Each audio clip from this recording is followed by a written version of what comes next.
morning, everyone.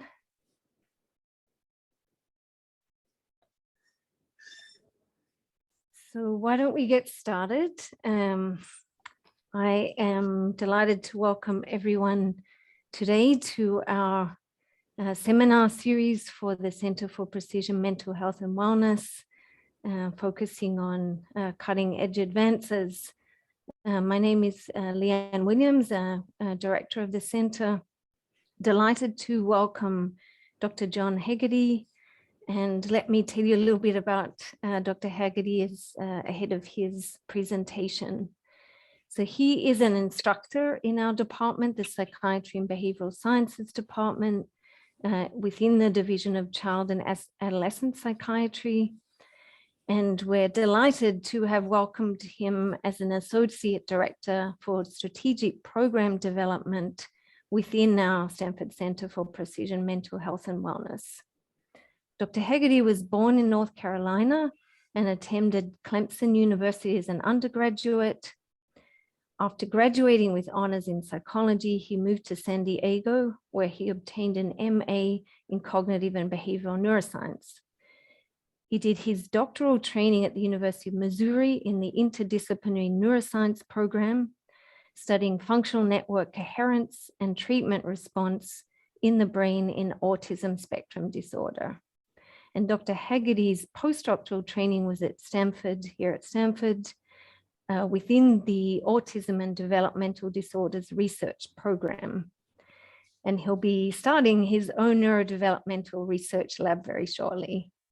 So today you can see the title on the screen here.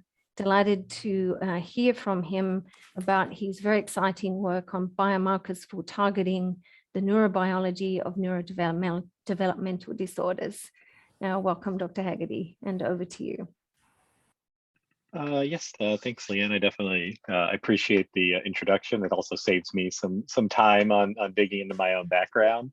And just to kind of start things off, as I'm going through things today, I'll definitely be covering a lot of my work, which is focused on neurodevelopment to date. But I do have some previous experience in neurodegeneration and some interests in expanding out into other age groups, other patient populations. And so part of the talk today, I think, will also be trying to identify some areas that might be good for collaboration within your lab and the other attendees. So I'll have a few kind of stopping points where I'll check in to see if anyone has any questions. And then, if you prefer, you can also just save things until the end. Oh, there we go. Can everyone see my slides good? All right, great. Okay, so, as I was saying, it saves me a little time on the background here, but, I think young parents, we also feel obliged to put in cute pictures of our kids. It's a nice starting off point for me, but also might buy me a few brownie points as well. So this is my son TJ, and Leanne covered quite a bit on kind of my my previous training, but I can also want to get into really what my primary research interests are and areas that I've been studying over the last few years. And a large part of this, or the largest component of this, has been looking at the neurobiology that may underlie different types of cognitive behavioral processes. And more specifically, what type of etiological factors may contribute to alterations in this neurodevelopment that may be associated with neurodevelopmental or other psychiatric disorders.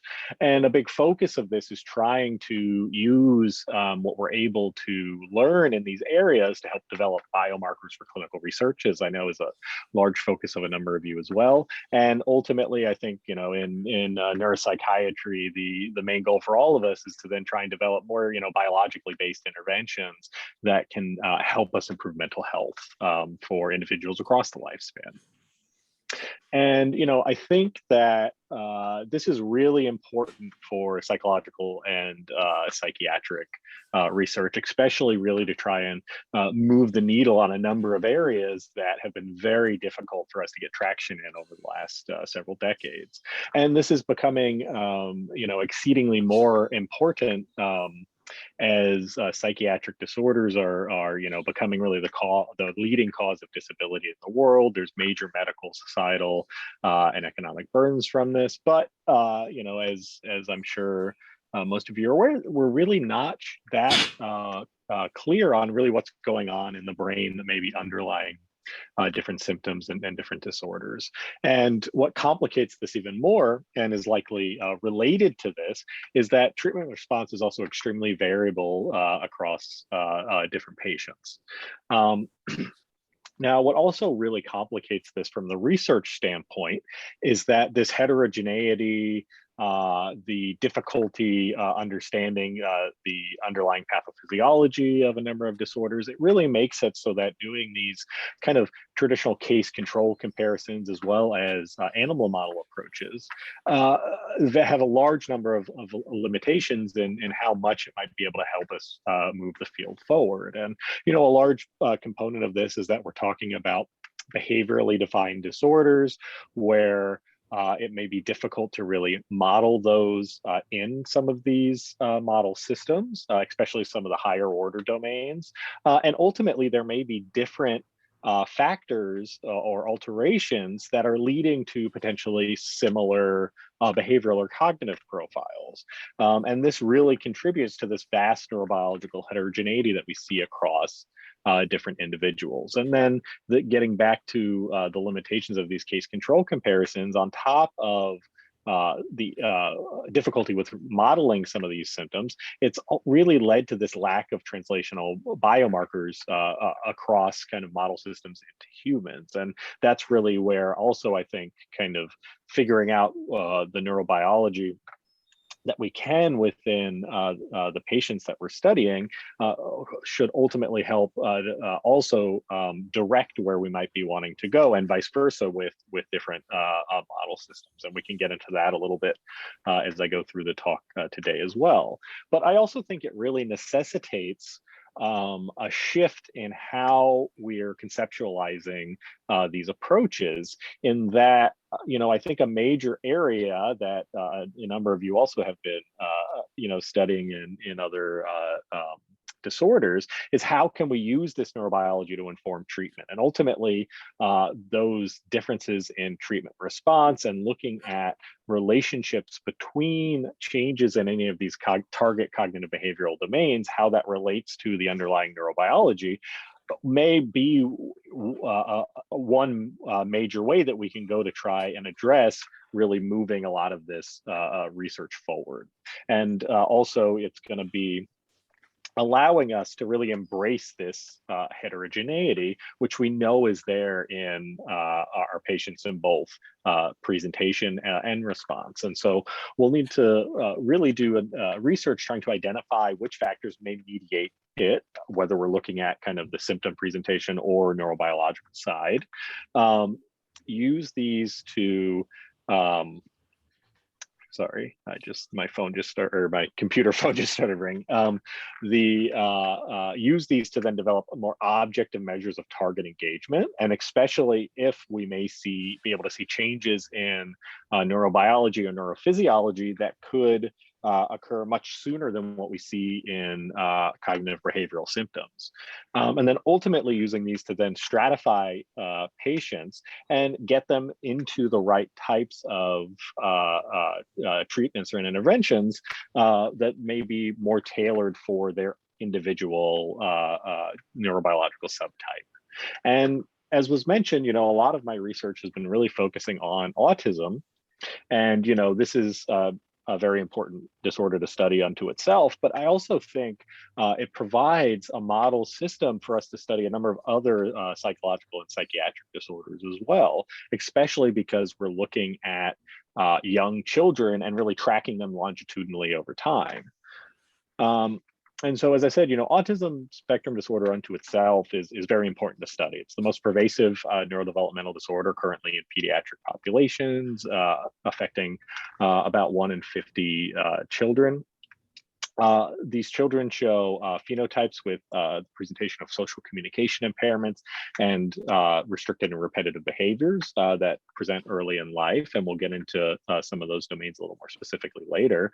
But also, there's a large economic burden as well for these disorders, where the treatments can cost into the millions of dollars. And so anything that we can do to improve these interventions, especially early when the brain is most plastic, may be able to help really alter developmental trajectories and the development of these symptoms over time. And getting to the right symptom, though, at the right time is really what makes a huge difference. And, a very prominent autism advocate that you may be aware of is Temple Grandin. And, this is someone that as a child was very close to and may have been institutionalized had her mother not really advocated for speech training and other types of interventions to help her with a number of her very severe social communication problems. And, now she's one of the most prominent self-advocates in autism and a tenured professor at Colorado State University. So, these way that some of these disorders were previously conceptualized, as we have learned more, we know that these behavior or these treatments are very important, and we're trying to figure out how we can identify the most efficacious ones earlier so that we can improve long-term outcomes. And this is especially important because the response that we see across individuals as well as different types of presentations are very different. And so we need to be looking at these things more from an individual level.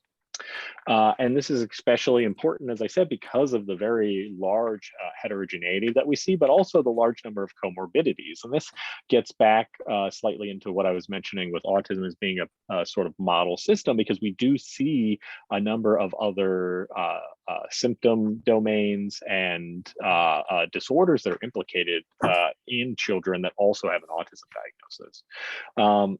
And so part of this is related to the very heterogeneous core symptoms themselves, in which, we may have individuals all the way from being nonverbal up to having relatively intact verbal skills, but just challenges specifically in social communication, as well as a large number of different presentations for restrictive and repetitive behaviors and other aspects. A large number may have intellectual impairments, anxiety, ADHD, seizure disorders, GI issues. And then it should come as no surprise that when we look at the genetics, they're also extremely variable. So, we have about 20%, maybe others may claim up to about 30-35% these days, being able to be linked to a simple genetic or single gene disorder. But the vast majority are polygenic, with the contributions from different copy number variants or other rare variants. And so it also makes sense biologically that we're seeing this heterogeneity, because the genetic architecture of it is so variable across individuals as well. And all of this really suggests that there's neurosubtypes within the population. And this really makes sense with the literature that's available. But it also requires that we think about these disorders and approach them in a different way. Because if we're just looking at, say, a general population where there's different subtypes within them, if we are doing these standard case control comparisons, we're going to miss these more subtle differences between groups that may be really indicative of what interventions might be helpful, what types of long-term trajectories we may see in these individuals. And this is extremely important because we're talking about a neurodevelopmental disorder where we're really trying to hit a moving target in any of these individual levels that we're trying to target them. And so we also need to be able to track these individuals over time to really better understand what we're seeing within these individuals and how does that compare to what might be expected, say, for their individual subtype. And that's really where we want to take this research is ultimately embracing this heterogeneity. And this is part of where the program that I've been building has really tried to focus, although we really are in our infancy. And there's a number of prime areas that I think we can really improve on this. And this is where I see a lot of collaborations as well. And so one of the primary has been really trying to understand the neurobiology, more accurately the neurobiology's underlying differences in the core symptom domains, doing some novel twin modeling approaches to look at what genetic or environmental factors may mediate some of that heterogeneity, especially in the neurobiology and differences in the brain behavior relationships that we might see. And then area that I've really been developing here at Stanford is really looking at biomarkers for clinical research, especially in very young children. And so I'm going to go through a couple different areas that we've applied these to date, and just to give kind of a reference point for where we think we might be able to take some of these approaches. And to give a baseline, there's been a lot of research looking into brain structure in autism, and there's been some general patterns that have been implicated, but again, it's very variable. So for instance, there's one phenotype where we see individuals that have extremely accelerated brain growth very early in life, and this can lead to macrocephaly, or very enlarged brains, but it's only in a proportion of the individuals. And we also see children that are on the other complete side of that spectrum as well that may have smaller brain size. There's also a number of regional alterations that are associated with some of the differences in the core symptom domains. For instance, we see alterations in areas of the inferior frontal gyrus, superior temporal gyrus, and cerebellum that may be more associated with some of the social and communication impairments that children may present with. Whereas if we look more at areas of, say, the basal ganglia or orbital frontal cortex, they may be more associated with some of the restricted and repetitive behaviors. And additionally, I think what most of the research is really pointing to these days is that, this is really a network level issue. And so we also see alterations in structural connectivity within these networks that may be associated with the symptom domains as well. But again, none of these are defining characteristics. And so we still need to better understand what might be underlying some of this heterogeneity. And so if we try to change a little bit how we're focusing on better understanding this neurobiology, is what do we see in relation to treatments that are trying to target these core symptom domains. And one particular area that the group I've been working with here at Stanford has really been focusing on is looking and developing new treatment approaches using things like pivotal response treatment. And this is a package that is really kind of focusing on using pivotal areas, so really in particular motivation in children to target skill development. And they do this by using a number of kind of applied behavior analysis types approaches, but using motivational techniques as reinforcement. So you figuring out within the environment that you're trying to treat this child, whether it's in a lab or in the home, what is going to be motivating for that child, and then using that as reinforcement in relation also with the child directed, so where are they trying to take us, and play to then implement the behavioral interventions that you're trying to do. And so the idea is that what you're implementing should be more efficacious if it's something that's motivating to the child and you're able to reinforce in a manner that will make it more likely for them to engage in the behaviors that you're trying to promote.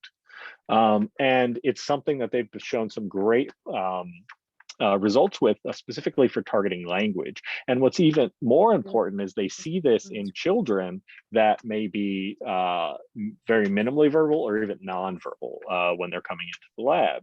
And they've seen that implementing different packages of PRT, it can improve speech and question asking, social interactions. They have also more objective measurements, where if they look at the number of utterances or the length of utterances, so how much are they trying to communicate, how long or maybe complex is that communication, they're seeing improvements as well.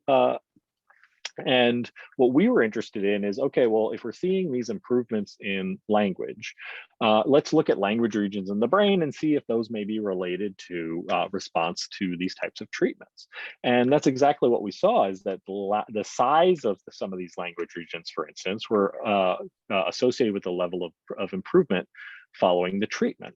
And we saw this in areas like the superior temporal sulcus, that's really involved in speech processing as well as semantic processing.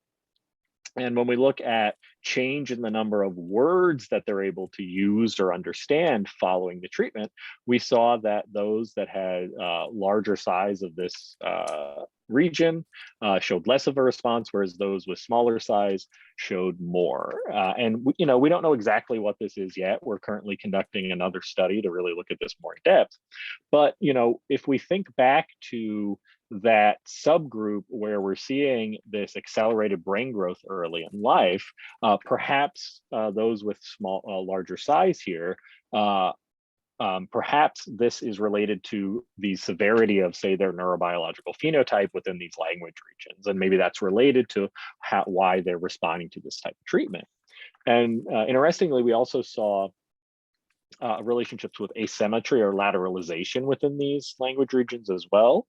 And the kind of asymmetry and lateralization of these language regions is something we typically see as these different regions are kind of specialized for more aspects of language processing. And typically with right-handed individuals, we see a lateralization to the left hemisphere in the majority. But in children with autism, we also see this atypical rightward lateralization for a number of areas compared to what we might see in children without autism. And here we see that those showing more of a rightward lateralization are showing more response to the treatment. And so maybe that is, indicative of they have some neurobiological specialization, even if it's to the opposite hemisphere. But, again, nothing that is specifically indicative yet, but something that we're investigating to see if it can be informative of being able to predict treatment response. And, there's other applications in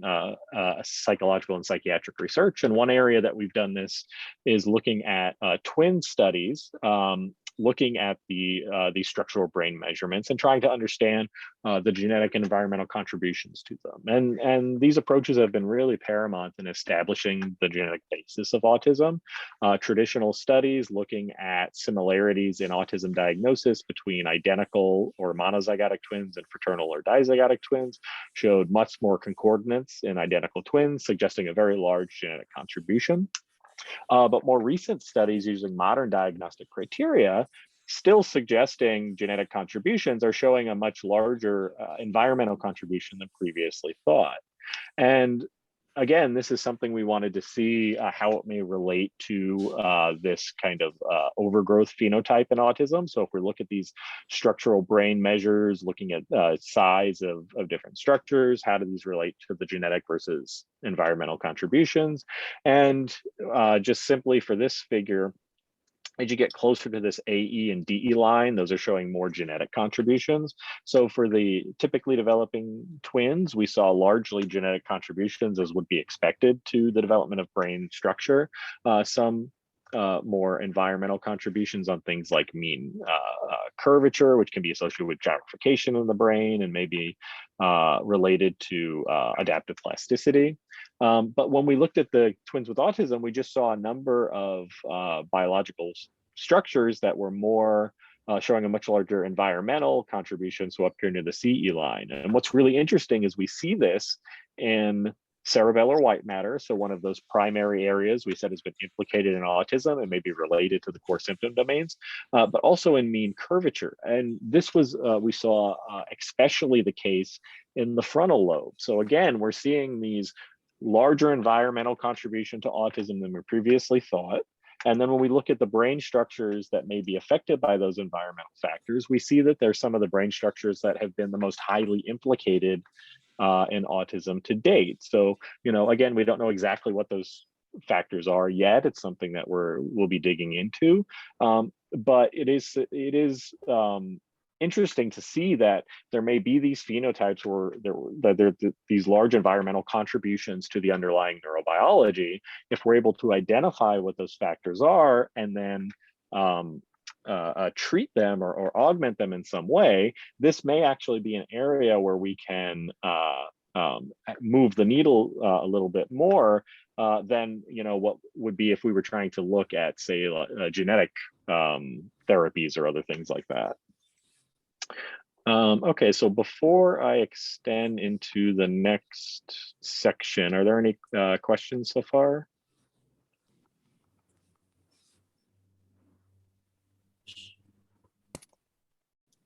All right, easy enough. So next, when we're doing these types of non-invasive neuroimaging approaches, there's a lot of different types of data that we can acquire. And so, we've also done some work looking at the potential for functional biomarkers in these areas as well. And so, again, just to kind of set a baseline, if we're looking at autism, there's been a number of studies showing atypical brain activity, both in inherent or resting and induced or stimulus-based patterns. Again, this is a huge overgeneralization, but one kind of general types of changes that have been noted is we see reductions in functional coordination between different brain networks and within different brain networks, but specifically that may be affecting kind of these frontal parietal control or other long range connections in the brain. And this is important because if we look at the typical organization that we might see in some brain networks, it's a combination of local processing units that have some sort of more distal connections to support efficient information exchange in the brain. Whereas in some children and adults with autism, it's been reported that they show more reliance on local network clustering with less efficient communication between more distal brain regions. But again, there's no defining characteristics here. These are different across individuals, different across studies, different across networks, and still a long way to go with really understanding the importance of these in autism. But if we look at it from another lens and focus more on treatment-related relationships, it may help us identify the potential for some of these measures as well to help with treatment prediction and subgroup identification. And one area that I was looking at during my dissertation work was into beta blockers, specifically propranolol. And so, these are drugs that they basically block the fight or flight response. They're very commonly used to treat different cardiovascular issues and can have anxiolytic effects, specifically used for things like performance anxiety. But they have been shown to provide some other cognitive benefits, especially potentially more so in individuals with autism. And so the lab that I was working with, Dr. David Beversdorf, during my dissertation or my doctoral training, they've reported across a number of studies that we see larger improvements in things such as verbal problem solving, associative processing, working memory, and most importantly, in social communication. And so we're seeing some additional benefits in individuals with autism that we're not seeing in others. And this may be related to functional dynamics in the brain and the effects of these drugs on information exchange. And so this was really what a focus of one of the chapters of my dissertation was about, is really looking at these functional alterations in response to treatment with propranolol. And what was really interesting is at baseline, we saw this type of hyperconnectivity in these frontal parietal networks in our individuals with autism compared to the controls without. But following propranolol administration, it reduced those levels to comparable to what we saw in the controls. And the amount of change was related to baseline levels and performance. And so it's suggesting that some of the benefits from propranolol, maybe directly through improving information processing in some of these networks underlying the type of task they're trying to be complete, and also related to performance, such that it might be, again, be able to help predict response. And this is an area where, I think we're really primed to do some collaborations here, because you all have made a huge amount of progress in this in mood disorders, and this can provide a bit of a roadmap for really where we can go in neurodevelopmental disorders. And I think this is particularly important because we're talking about essentially the same type of patient groups and approaches. So you may be looking at this umbrella diagnosis, so depression or autism, where there's these underlying biotypes that may be related to their specific neurobiology, related to their symptom presentation, but more importantly, related specifically to potential therapeutic interventions. And ultimately also, I think, using these to, as I said, measure kind of neurobiological and neurophysiological change that may be present before changes in symptoms, and also provide more objective outcome measures, because that's also been one of the biggest limitations in autism, as I'm sure it is in other mood disorders, that our ability to really measure these in clinical trials can also be especially limited. And so developing more objective measures could really help with treatment development in a number of ways. And this would really help us deal with the biggest limitation in autism and neurodevelopment that I've been mentioning, is really this extreme heterogeneity across individuals. And if we're able to to identify these biosubtypes, identify the specific kind of network classes that are associated with them, this would really be one of the most major developments in autism in several decades. So one area in particular on this side that I'm also very personally invested in is also looking at neurochemical biomarkers for clinical research. But before we get into that, I'll just pause again quickly and see if there's any other questions. I have a quick question. Also get some water.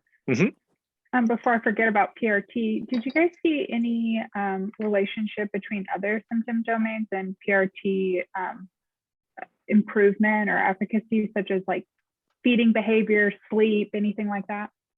Yeah, so that's a good question. I'm sure it's something that they are tracking in those studies. So our sample that we presented here was a bit of a convenience sample. So they had several different PRT studies going on at the same time that were trying to look at different types of implementation. So there's the kind of one-on-one with the kid, there's parent training, there's can we do this online training versus in person, just different packages for it. And then we were able to collect kind of all the kids that we could that would also be willing to try MRI. We haven't really dug into that specifically on our end, but I think that's something that I'm sure they have some pilot data on. Now, separate from that, if we're not talking about just within our specific study, I would say PRT, can be beneficial for other domains like that. For us, for these studies that we're talking about, we're just specifically like the main outcome of it is language. But yes, I mean, PRT kind of similar to ABA, you can target a number of different domains with it, and it can be efficacious for a number of different skills that you're trying to build. But it's more of kind of a framework for how you can approach that, and then whatever kind of the main outcome is that you're interested in, it can be might be a more efficient way for trying to target it compared to some of the other approaches. Thank you. I also have a question. My name is Monica, and I was just very interested in the twin studies you presented. Sorry, I kind of hesitated too long to ask before, but I just wanted to know if you could tell me more about kind of like what the sample looked like. Were these kind of, was it based on ASD traits, or did you actually have concordant twins for ASD, or kind of just a little bit more and about that part? Yeah, definitely. So this neuroimaging twin study was actually grew out of that initial twin study I was presenting, just based on the concordance rates. So the one where they were showing that there might be a larger environmental contribution. So that's the California Autism Twin Study. They got, you know, as many twin sets as they could across the state, and then looked at those concordance rates. And then within them, we looked at a subsample that we could get from them, and then also supplemented with flying kids in from all over the nation. So it's a very a kind of novel data set where it's very large for an MRI study, relatively, but pretty small for twin studies still. So like if you're thinking about kind of the more traditional twin modeling approaches and things, you know, those are definitely made for samples much larger than ours. But for the neuroimaging aspect of it, you know, we have a nice little set where we have essentially somewhat equal numbers of typically developing twins that don't, you know, that we screen for autism and other neuropsychiatric disorders, and then twins that are both concordant, where both twins have autism, as well as discordant, where only one twin has autism. And so we were able to do a number of kind of different comparisons between those different sets to, you know, really try to identify, okay, if we're looking at these different brain structures, are we seeing more genetic versus environmental contributions? But I think really what's the most impactful from it is really looking at the brain behavior relationships and starting to show which kind of different structures, whereas, for instance, we saw that some structures that were more genetically mediated were more associated with differences in general cognitive abilities like IQ, whereas other structures that were more environmentally mediated were more associated with differences in some of the core symptom domains. And so that's kind of a promising area for the environment, where we think that, you know, if we can identify in the early environment these factors that are mediating these differences in brain structure, that offers an avenue for us to then change that environment, and then I could ultimately end up changing neurobiology and improving, you know, long-term outcomes by kind of setting the brain development on a different trajectory. Thank you so much for your answer. Absolutely, I totally agree. And I don't want to take any more time, but maybe I can reach out to you afterwards, because I did twin studies for my PhD in autism. So this, great. and now in imaging. Now I'm doing imaging here at Stanford. So I see potential since you talked about collaboration. So I'm just going to email you later. But no, yeah, definitely. That, that sounds great. And I should say that as well. You know, I'm focusing mostly on some of the treatment studies, but we have this really novel twin data set that could, you know, we've done some primary analyses on so far, but there's so much more we can do with it. So, you know, if there's anyone else interested in that area as well, please let me know, because, you know, we have a lot of data analyzed and ready to be kind of processed, and we just need to think about, you know, what's the next research question we want to ask. Maybe to jump in there quickly, John, it's how you've tied all this together across the kind of heterogeneity and etiology twin studies, and then how you would look at this in terms of treatments, really impressive. So I wanted to say that. For the twin approach, if it ever turned out to be of interest, to think about, does what you find in terms of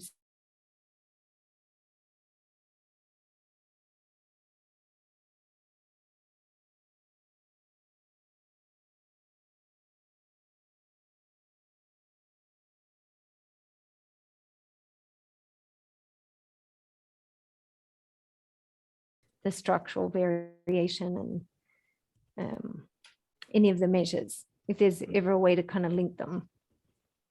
Yeah, no, definitely. I did lose you for a second, so I didn't get all of that. That's on my side. I was just saying, because we have twins data with imaging that is in young adults to middle adulthood, they're like healthy twins assessed for symptoms.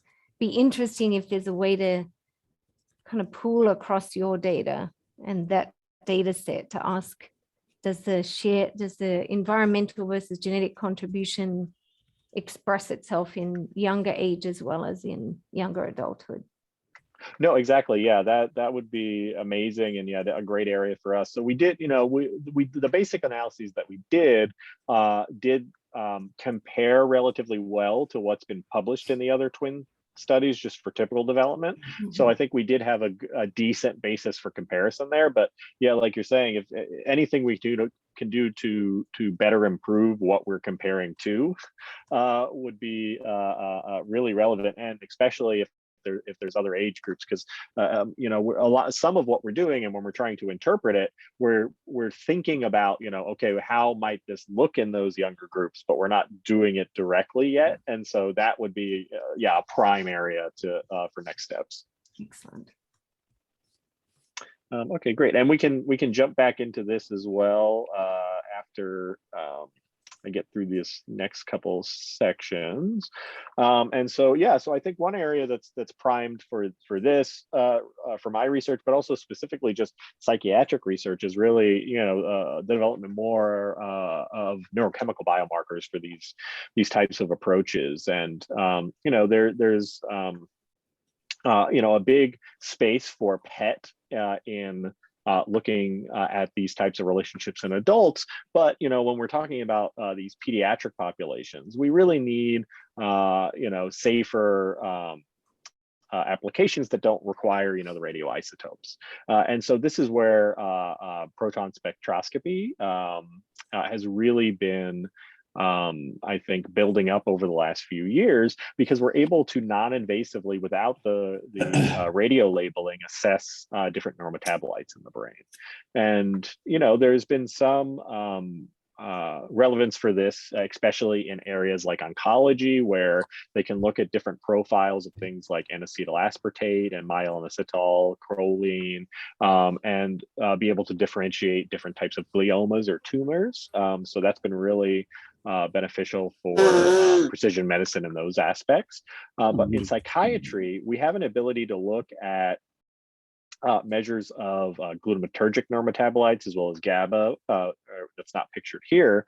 And, these can be indicative or helpful for a number of areas of research. But one prominent area is there's a theory that, an EI imbalance in certain neurocircuitry might be underlying some symptom presentation in individuals with autism. And, this gets some additional credence, for instance, in some of the subgroups where we see higher prevalence of seizures and other things like that. And so being able to better understand, what proportion of the population this might be relevant in, what neurocircuits might be the prime targets is really an area of direct need for research over the next few years.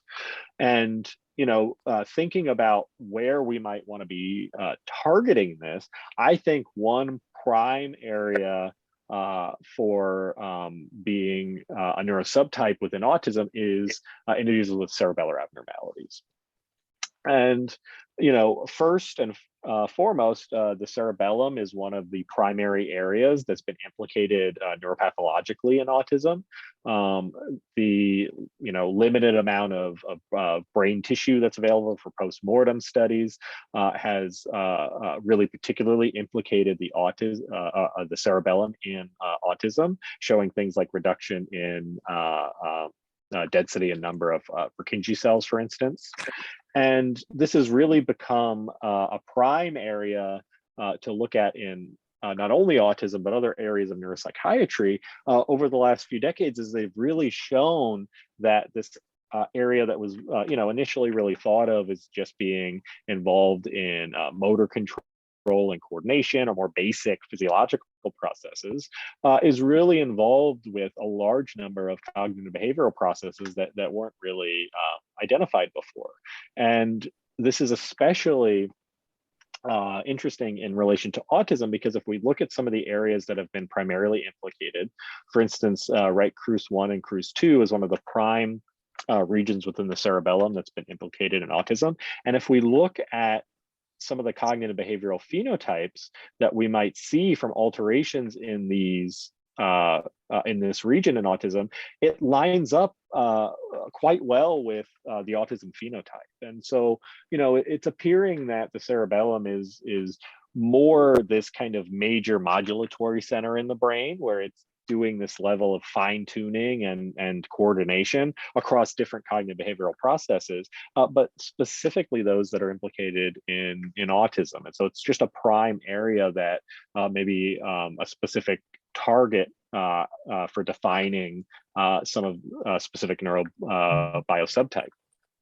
And additionally, I also combined some of these previously approaches that I talked about, where really we're trying to then better understand, okay, well, if we think that the cerebellum is involved, and we think that there's alterations within the cellular structure there that may be defining that person's biosubtype, how does this then relate to differences that we're seeing in, functional connectivity in other parts of the brain, as well as how does this kind of EI imbalance theory potentially fit into this subtype? Are there interrelations here in really what we're seeing? And that's essentially what we found in this pilot sample. So these are adolescents and adults with autism. We found first that cerebrocerebellar connectivity between the cerebellum and the frontal cortex, here specifically the dorsolateral prefrontal cortex. We found that the glutamate to GABA ratio, or our proxy for excitation to inhibition, was related with connectivity between those two regions. What was interesting, though, is that was only the case for the cerebellum, not for the frontal cortex. So suggesting that an EI imbalance in this region may mediate some of the differences in cerebrocerebellar circuit dynamics that we might be seeing in these individuals, and may be related to some of those functional phenotypes. More importantly, we also found that both cerebrocerebellar connectivity and EI were associated with language comprehension, or some basic processes associated with social communication. So again, we see a model here where we may have alterations in these cerebellar regions within their structure, altering cerebellar modulation of these cerebrocerebellar networks, and then contributing to their ability to comprehend higher order language information. And if we had just done the traditional case control comparison here, we would have found that there's really largely not too much different between the groups that we're seeing. This may have just kind of ended there. Here's some interesting relationships, nothing really kind of indicative or defining for the sample. And so that's where, a lot of studies would stop, and this may just be a negative finding. But if we look at the data more specifically, I think we are starting to see this subgrouping or biosubtyping that we're talking about. So for instance, if we look at the typically developing controls, or the unaffected controls here, we see a normal distribution. This is functional connectivity between the cerebellum and the neocortex. We see a generally normal distribution, as we would expect.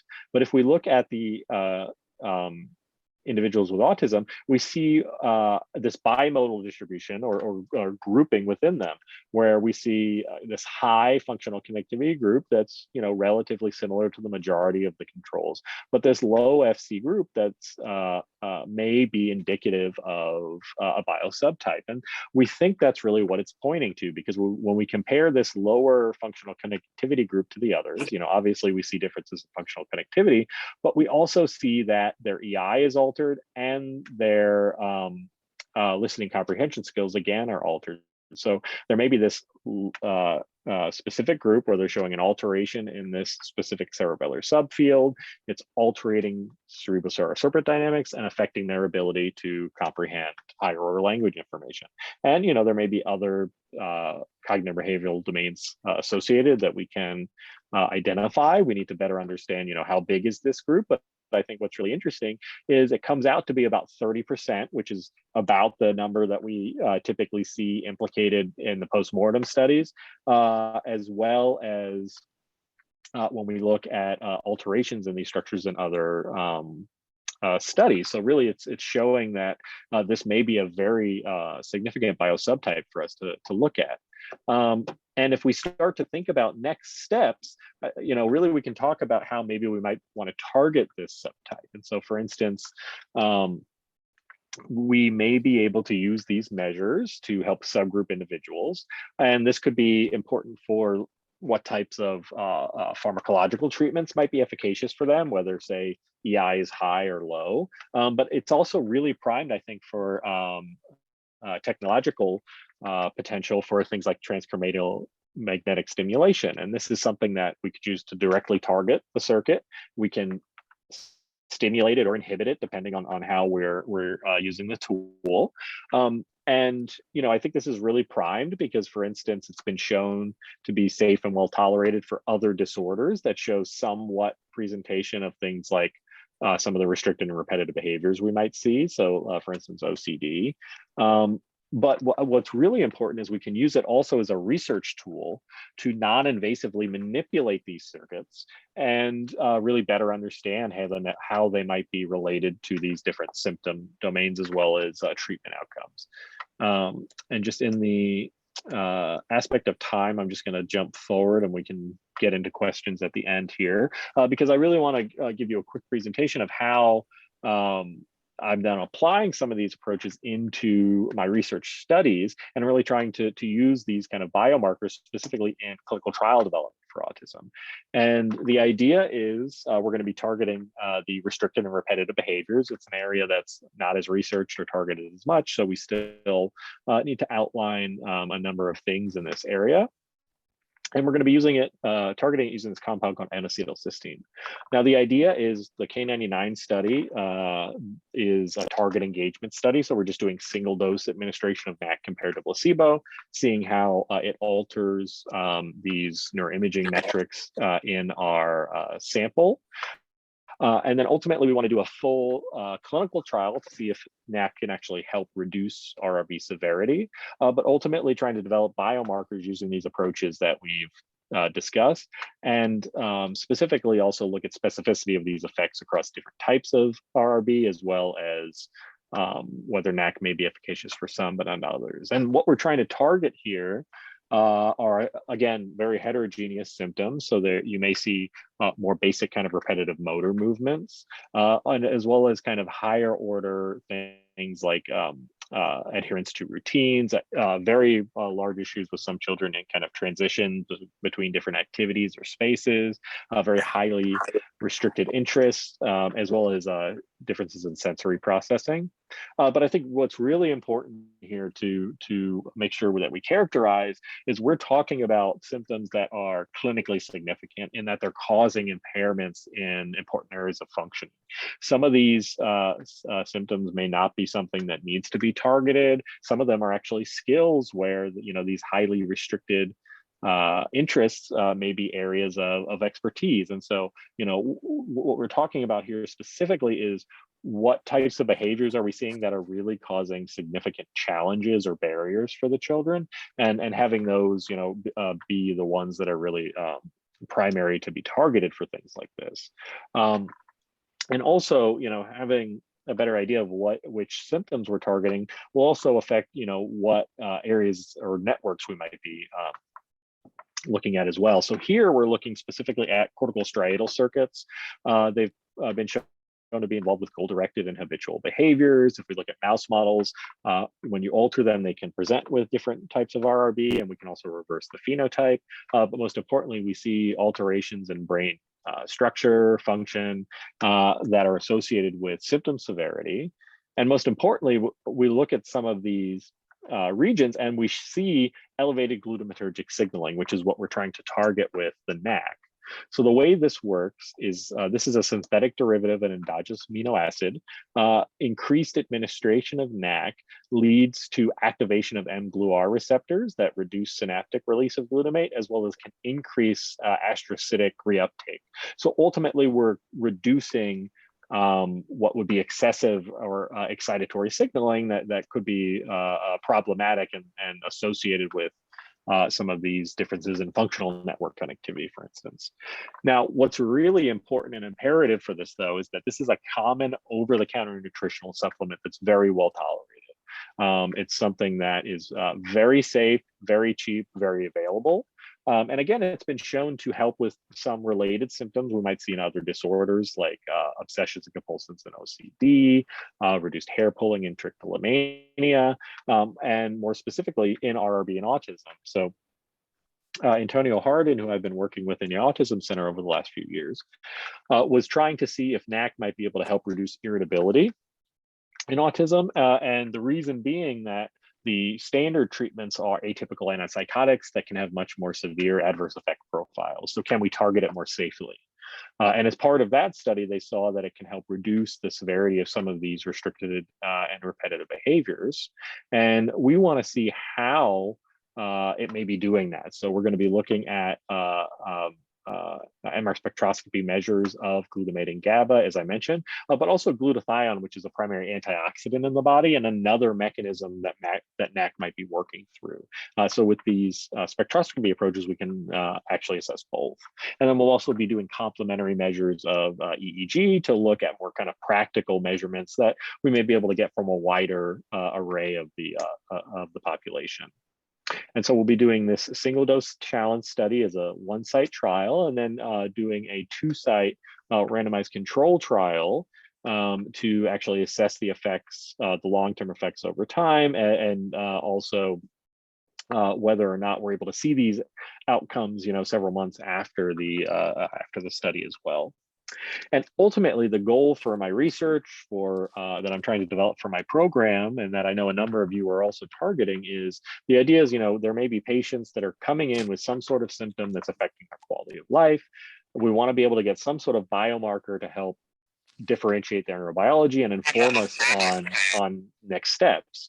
We then can use this neurobiology to inform treatment and then hopefully improve quality of life within the areas that we were targeting. But this takes a large number of studies, and also where the collaboration comes in, because we need to be doing studies to identify the etiological factors contributing to that neurobiology, to determine what neurobiology may be underlying what specific symptom presentations, classify the both phenotypic and neurobiological subgroups to then develop biomarkers, especially for how they're related to treatment response, and then really implement biologically based treatment approaches, which especially for autism, there's really no currently available approaches that are based on pathophysiology. But this is going to take a lot of contributions from a lot of individuals, and areas I'll be trying to build up my program to target, and I hope that we can work together to really improve both of our approaches. And so the take-home messages are really that, number one, we need to embrace this heterogeneity in neuropsychiatric research. Autism is very important to study on its own, but can also provide a model system, especially for looking at early presentation of mood disorders and being able to track them over time, for instance. And new research really needs to focus on this heterogeneity, develop more objective measures for measuring it, and then ultimately try to better stratify patients to try and do what I know all of us are trying to do, is improve precision medicine to really improve mental health. And so I'll do my quick acknowledgements here, and we can hopefully have time for a few questions. This has taken a huge village of individuals here at Stanford, particularly Antonio Hardin at University of Missouri, David Beversdorf, and my funding through NICHD.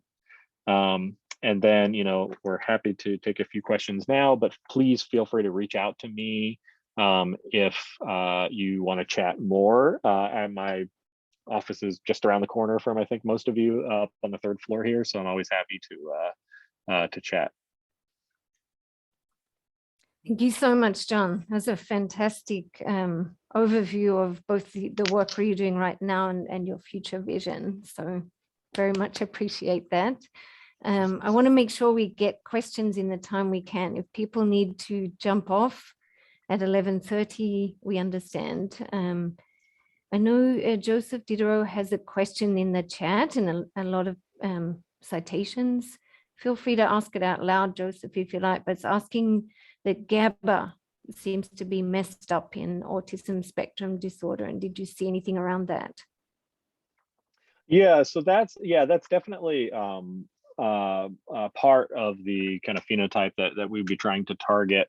You know, the idea is, I think it relates back to that heterogeneity that we've talked about, where, you know, there may be people that they don't have enough, others that may have too much. You know, it may be more of a glutamate issue for some, and as opposed to a GABA for others. And so, yeah, I definitely agree. I think there is a prime phenotype there that has this EI imbalance. I think that incorporating these approaches into the clinical trials is really going to be the best thing for us to disentangle it, because anytime we have one study saying, okay, it's GABA in this region, you know, a year later you have another one that's saying it's not, or saying the exact opposite. And I think that really there's a place for all of those individual patients, and that, you know, accounting for it, having some sort of, for instance, baseline threshold for inclusion in a study trying to look at a GABA A, you know, receptor agonist versus an antagonist, using these types of measures to help inform randomization for that, those types of approaches, I think is really going to be important, and allow us to hopefully identify those neuro subtypes where, yeah, some of them are definitely GABA, but some of them might be something else. Excellent. So no, we're on the hour, but let's ask our audience if they have any questions. Those who are staying on, feel free to just shout them out or put up your hand so I can see. And I'll also be swinging by the lab space after this if anybody wants to chat in person. I'm sure you'll get some. So I think that wraps it up then. So many of you, I'm sure, have questions and follow-ups. So thanks for sharing your email, John, and thank you again for a wonderful presentation. Great, thanks everyone, and yes, please reach out. Bye everyone. Have a good rest of your week. Thank you very much.